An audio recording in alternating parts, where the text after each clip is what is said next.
lens and a cornea and a retina. Maybe that's what it still is. Maybe what DMT is offering us is a different modality of perception to allow us to comprehend and grasp and interact with the wider reality that surrounds us.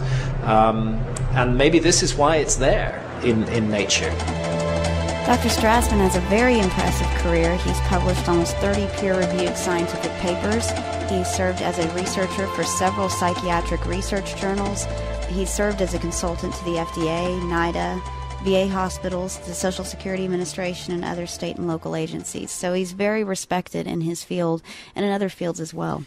And for everybody who wants more information, be sure to go to rickstrassman.com. That's RickStrassman. His books are available on Amazon.com, DMT, The Spirit Molecule, and Inner Paths to Outer Space. So, Dr. Strassman, do we have you on the line? Oh, yeah, for sure. Hi, Dr. Strassman. It is an honor to have you on the show. We're big fans of your work, especially DMT, The Spirit Molecule. For our listeners who aren't familiar with you, can you give us a little bit of background about yourself? Well, sure. I went to college at Pomona College for 2 years and then Stanford for 2 years. I graduated from Stanford with a major in biology. I attended medical school in the Bronx at Albert Einstein College of Medicine.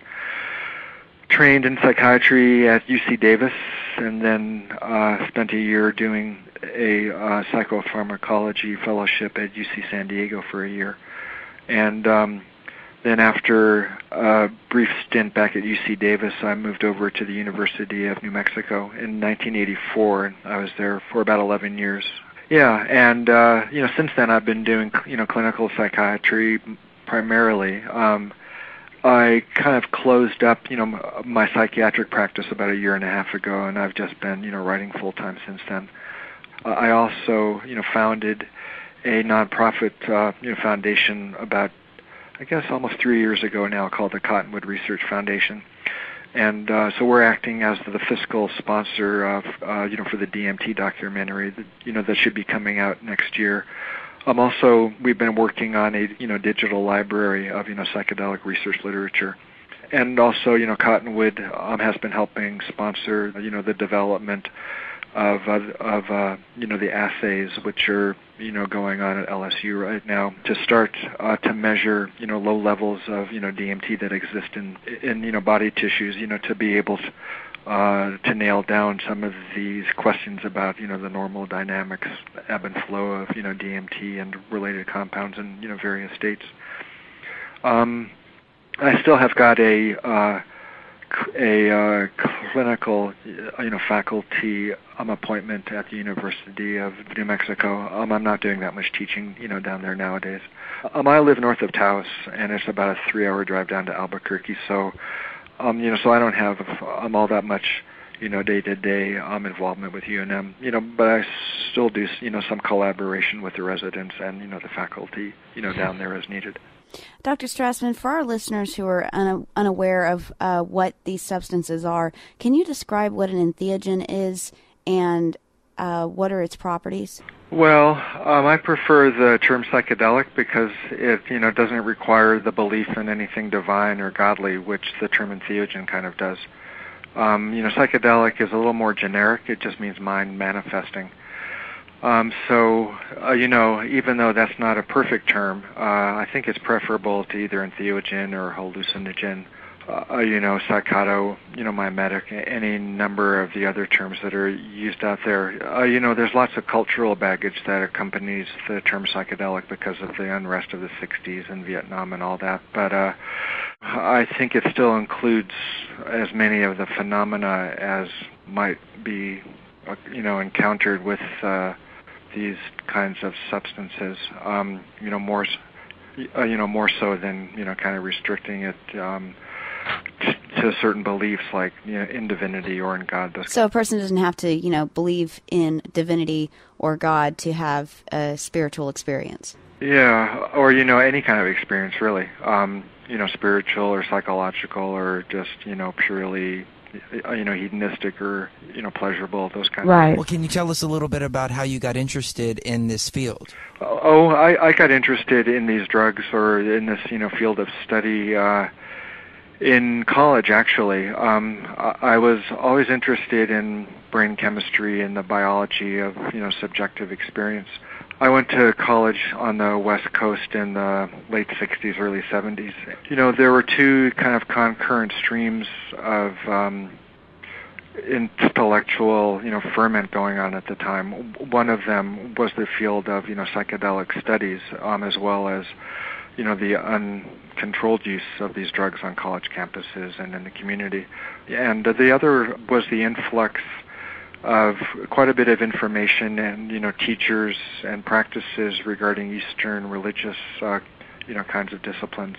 And, there seemed to me to be quite a bit of overlap between the descriptions of people's experiences on, psychedelic drugs and the descriptions of experiences that people had when they were involved in deep states of meditation. Also, there was the beginning of an interest in the near-death experience, too, which seemed, also to share certain, features with both the psychedelic drug experience and those resulting from deep states of meditation. So I started to think about, is there some, psychedelic drug in the brain that could be involved with these drug states of consciousness, that seem so, similar to the states that people describe on psychedelics. So after some time, I, looked into this drug called DMT, which stands for dimethyltryptamine. It's a, chemical cousin of serotonin and of melatonin. And it's a naturally occurring compound that exists in all of our bodies. So I began, thinking about that as a compound or a, brain chemical that could be behind the scenes or kind of mediating some of these non-drug related, psychedelic kinds of phenomena. How does DMT differ from other psychedelics like LSD? Well, LSD is a laboratory invention. It doesn't occur in nature. DMT occurs, fairly widespread throughout the plant kingdom and in every, mammal that's been studied, so far. It's also the simplest, from the chemical structure point of view. It's only slightly larger than a glucose molecule, actually. Wow. So it is pretty small, and it's quite, widespread. It's been discovered in a few hundred plants so far, and it's in humans, it's in rats, it's in rabbits, it's in all kinds of mammals. And I'm also, it, well, let's see, what else is unique about it? It's quite closely related chemically to psilocybin, which is the active ingredient in, magic mushrooms. And, it's kind of the basic, tryptamine hallucinogen, psychedelic. All of, the other drugs are, kind of congeners or, kind of related to DMT in a lot of ways. There's this thing, a chemical structure called like a skeleton is is kind of the basic building block of other compounds, and the skeleton for DMT is called tryptamine. So the tryptamine nucleus or the tryptamine skeleton is kind of the building block or the scaffolding or the beginning of all kinds of compounds like LSD and ibogaine and psilocybin, DMT, 5-methoxy-DMT. Well, what's the difference between NN-DMT and 5-methoxy-DMT? Yeah, so DMT, the drug I studied, is also called NN-DMT. So 5-methoxy-DMT is DMT with an added methoxy group on the number 5 carbon of the benzene ring, which is part of the tryptamine nucleus. So 5-methoxy-DMT is also widespread within the plant and animal kingdom, and it's also made in the human being.